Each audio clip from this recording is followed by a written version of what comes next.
Assalomu alaykum, hurmatli kompyuter asr kanali kuzatuvchilari. Xudo xohlasa, bugungi 80-darsda sizlar bilan g'oyibona ko'rishib turganimdan xursandman. Xudo xohlasa, bugun Excel dasturida muhim bo'lgan 5 ta formula haqida gaplashib o'tamiz. Aynan quyidagilar. Demak, vaqtdan yutish maqsadida menda quyidagi jadval mavjud. Bu jadvalning vazifasi, xo'p, imtihon topshirgan o'quvchilar ro'yxati va 3 ta fandan to'plagan ballari tushiriladi hamda jami ballarini yozamiz, o'rtacha ballarini yozamiz, eng yuqori balli kim olgan uni ham topamiz va eng kam ball olgan o'quvchi va o'quvchilar soni, nechta o'quvchi imtihonga topshirgan uni ham bu yerga chiqaramiz. Demak, avvalambor jami ballni topish uchun, to'plagan ballni topish uchun summa home bo'limi men inglizchaga o'tkazib olganman Excel'imda. Oldingi darslarimizda ruscha edi. Home bo'limi sumni tanlayman. OK ni bosadigan bo'lsam, demak, bizda formula quyidagicha bo'ladi. Doimo formula yozayotganda, azizlar, ikki xil yo'li bor. Tayyor formula bor yoki barobar bilan ham biz formulani chiqarsak bo'ladi. Avvalambor barobar yoziladi, keyin formula nomi yoziladi. Mana sum va hisoblanadigan yacheykalarni mishka bilan tanlaymiz. Misol uchun 3 ta yacheyka, qausni yopaman, enter. Demak, jami 245 ball to'plangan. Endi qayta-qayta yozmasdan shunchaki yacheykamizni burchagiga keladigan bo'lsak, qora plus belgisi chiqadi va pastga qarab tortaman. Avtomatik qolgan o'quvchilarni ham ballarini, jam ballarini topib beradi Excel'ni o'zi.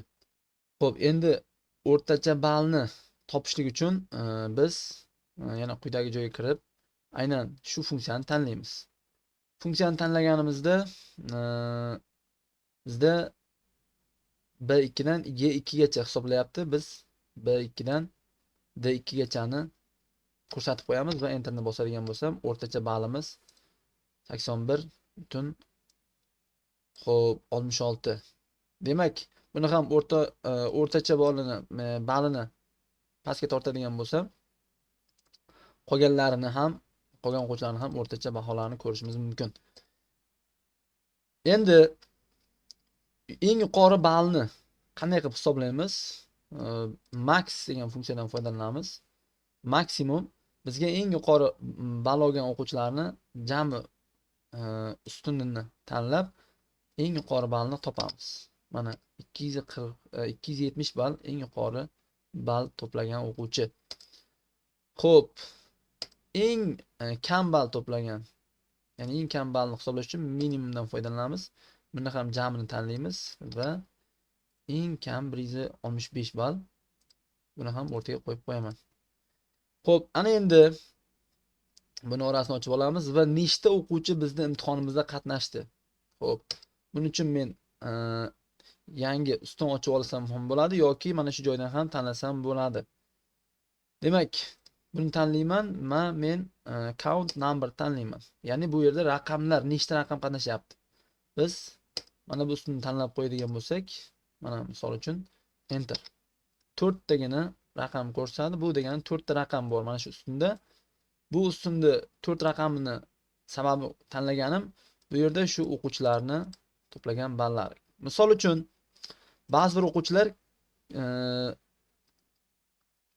ro'yxatdan o'tadi, lekin qatnashmaydi. Ball bo'lmaydi. Misol uchun biron bir ismni yozib qo'yamiz mana. Va bu yerda ball yo'q. Hech qanaqangi 0 baho ham yo'q, lekin ro'yxatdan o'tgan. Xo'p, bu yerda lekin bizda 4 raqamini ko'rsatyapti. Shuning uchun biz ID raqam qo'yib qo'yishimiz kerak. Home bo'limi, insert, qo'shimcha yana bir bo'lim ochib olaman. ID identifikatsiya raqami. Xo'p, bunga orqa foniga rang beramiz. Va buni ham qoraytiramiz. Bu yerga 1, 2 tortadigan bo'lsam, misol uchun mana 7 ta ro'yxatdan o'tgan.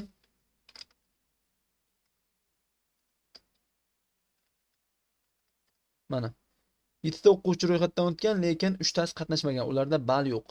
Aynan men qatnashganlar sonini bilmoqchi bo'lsam, men mana bu yerga CC emas, AA, ya'ni A ustunda tanlayman va enterni bosaman. Jami 7 ta o'quvchi qatnashganligini menga topib beradi. Demak, bu jadvalimiz asosan e, qaysidir fan bo'yicha imtihonga ro'yxatdan o'tgan yoki qatnashgan o'quvchilarni jami ballari, o'rtacha ballari, eng yuqori ballni to'plagan va eng kam ballni to'plagan va necha kishi qatnashgan. Xo'p, aynan shu yerdagi 5 ta funksiya orqali shu kichkinagina jadvalni bemalol o'zimiz tuza olsak bo'ladi.